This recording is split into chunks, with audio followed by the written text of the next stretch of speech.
Hello and welcome to the Dazifon Nightly News. I'm your host, Walter White. Today's top stories include Not So Sweet, the true life of a cotton candy machine. Kanye West finally speaks about those mechanical bee allegations. And finally, the Russian versus Ukraine revolution. Now, starting with that last topic, we have a specialist in the area named Jeffy. Now, Mr. Jeffy, what do you have to say about the subject? Hey. Guys, why isn't my microphone working?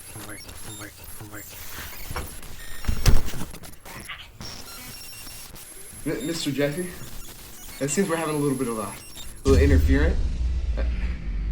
I can't hear you. Okay.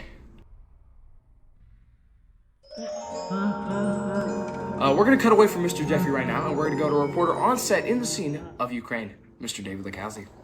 Reporting here from Kyiv, Ukraine, David Lekowski. As you can see, as the sun comes down, some say, so do the bombs. We talked to some individuals here. Hello, sir. Is this the news? Is this live? Yeah. Hi, Mom. Hi, Dad. Hi, Uncle Roger. Hi, Aunt Susie. Hi, Grandma. Hi, Grandpa. Hi, Roger. Hi, Buckwheat. Hi, Grandpa. I already said Grandpa. Here's your mic back. Cool. What do you want to talk about? Okay, so how do you feel about the war right now and Russia's advances into Ukraine? Well, honestly, that's what we're doing over here. We got a revolution going, and most people, when they think revolution, they always think the revolters are the bad guys, but that's not always true. I mean, for this instance, we're being invaded. We got to do something, So that's honestly just what we're doing. We're fighting for our rights here. We're protesting. We're revolting. There's not much we can do, since we're not part of a militia. And even if we were, it's a very small militia, but we're doing what we can do. Right. Yeah. And I have one question for you. Do you feel very threatened by Russia's advances, or do you feel that the United States sending all their aid into Ukraine, do you think that they could help with the war efforts? Well, honestly, of course I feel threatened by the presence, right? But you can't just back down from something like this, right? Because me personally, I can't just let my country go down. I got to keep revolting. I got to keep going.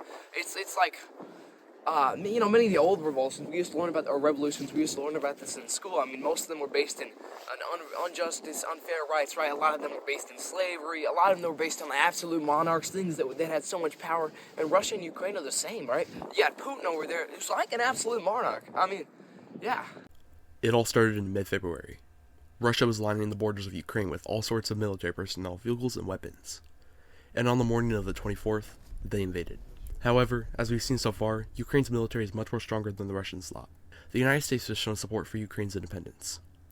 On that February 24th, Secretary of Defense Lloyd Austin III made an order to deploy over 7,000 initial American soldiers throughout Europe and Ukraine. The very next day, the Air Force General Todd Wolters activated the NATO Response Force. President Biden also approved a $350 million package to be sent to Ukraine and assist in its military efforts. Experts in the field say that this war could last for many months, potentially years. Yeah, can you kind of relate this to how the Taliban took over in Afghanistan? It's very similar to that. I would say so, yeah. All right, well, we're going to send it back to you, Walter.